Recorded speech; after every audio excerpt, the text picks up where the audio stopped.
E aí pessoal, beleza? Aqui é o Alex Bredler e você está de novo no Mining Tips, esse canal com dicas super interessantes de vocabulário técnico em inglês para mineração e áreas afins.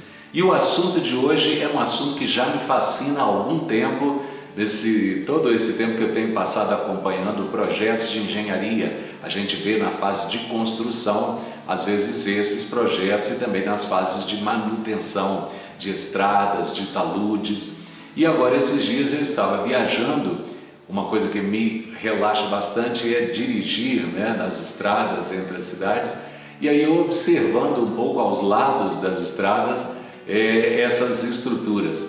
Então o assunto de hoje é retenção de taludes, em inglês slope retention.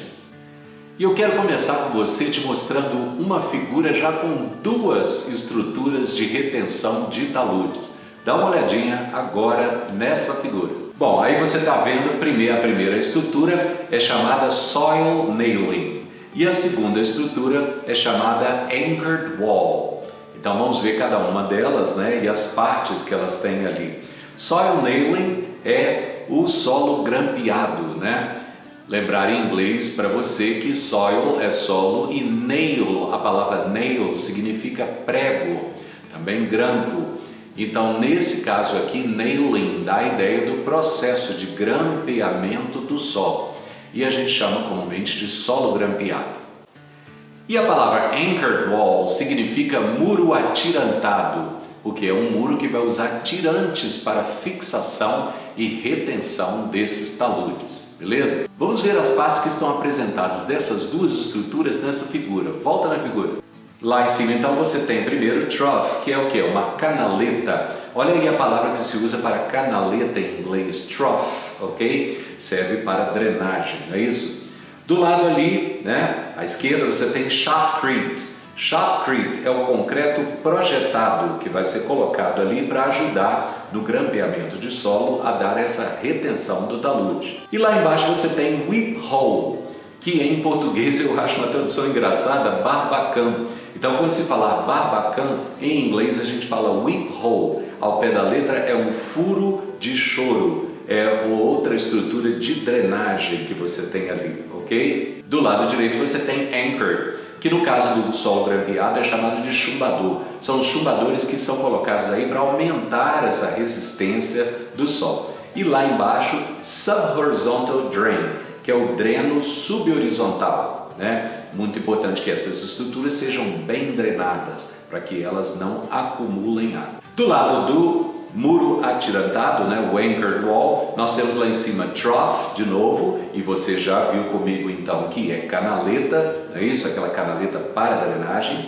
Logo embaixo você tem anchored stretch, que é um trecho, a palavra stretch aí está sendo usada como trecho, que é um trecho ancorado, um trecho com aquele tirante aí que foi ancorado para dar mais resistência a esse muro de contenção. Embaixo você tem free stretch, que é um trecho livre. Stretch, sempre utilizado nessa figura como trecho. Então tem aquele trecho que é ancorado, foi lá em cima, anchored stretch, é onde tem o tirante de fato. Esse trecho aqui que não tem aquele tirante que agarra ali no solo, ele é chamado de free stretch, que é o trecho livre. E logo depois você tem anchor, que são os tirantes em si, ok? E lá embaixo você tem sand drain, que é um dreno de areia. De novo eu volto a falar, muito importante nessas estruturas que haja boa drenagem, para que não haja acúmulo de água e isso não exerça uma pressão maior sobre essas estruturas que estão tentando exatamente fazer a contenção dos taludes, tá? Voltando à figura aí, então, nós temos whip hole, que é o barbacão, aquela estrutura de drenagem lá embaixo, e temos a berm, que é a berma, uma parte aí já exterior ao muro atirantado. Agora eu quero te apresentar a uma estrutura de retenção de taludes que é muito tradicional, mas muito utilizada hoje em dia. Nessa viagem que eu fiz agora esses dias eu estava vendo de um lado e de outro da estrada aquele monte de gabiões. Então a estrutura é chamada gabião.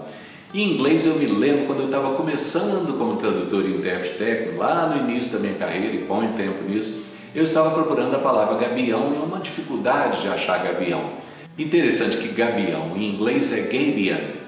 E as palavras, na verdade, são bem parecidas. E por que são parecidas? Você sabe por quê? Porque não é nem português e nem inglês. A palavra veio de gabione, em italiano, que significa uma grande gaiola.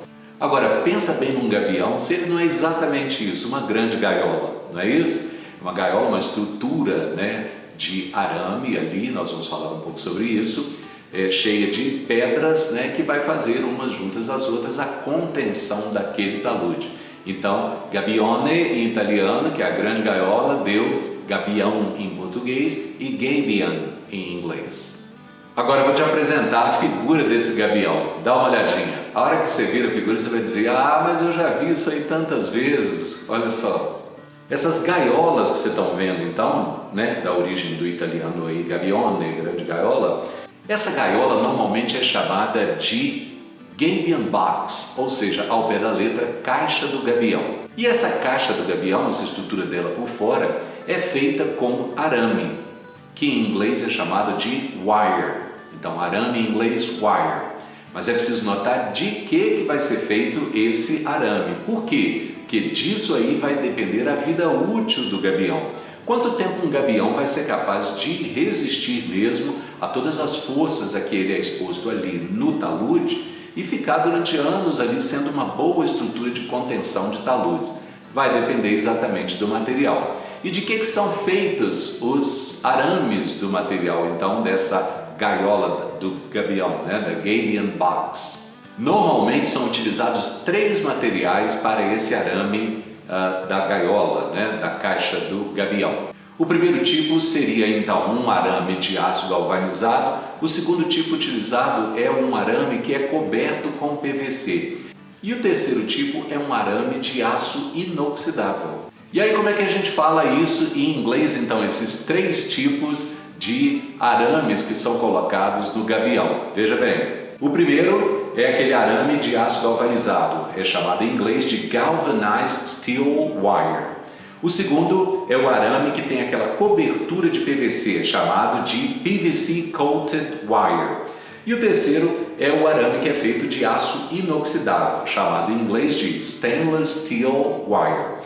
Interessante notar a palavra inoxidável em inglês, é stainless, que significa sem mancha. Então, inoxidável em inglês, sem mancha, stainless. Aço inoxidável, stainless steel. Então a gente fica por aí, um grande abraço para você e sucesso!